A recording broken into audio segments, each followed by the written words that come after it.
It is a sauce whose flavor is by no means agreeable by anyone who consumes fish. The source from where it is extracted, however, is under threat, a reason why scientists are worried. According to the World Conservation Union, the IUCN, freshwater biodiversity has declined by more than 80% in terms of number of species in the last 5 decades, more than any other form of biodiversity on Earth. Is this a true statement? Is this actually backed up by real scientific information?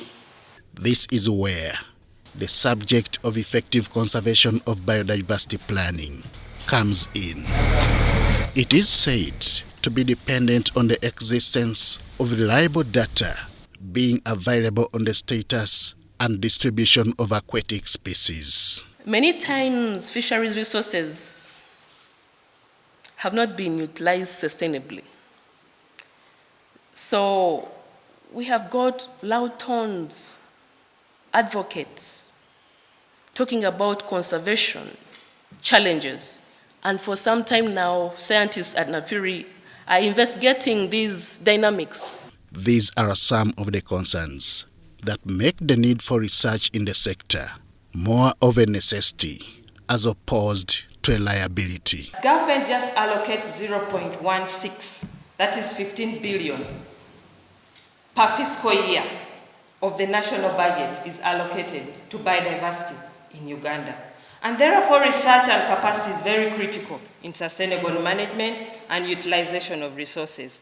And hence the need to increase research so that we can enable quantitative information and value of our biodiversity. You need to take note that some of the small water bodies you don't imagine host some species that are endangered or even extinct in the bigger water bodies.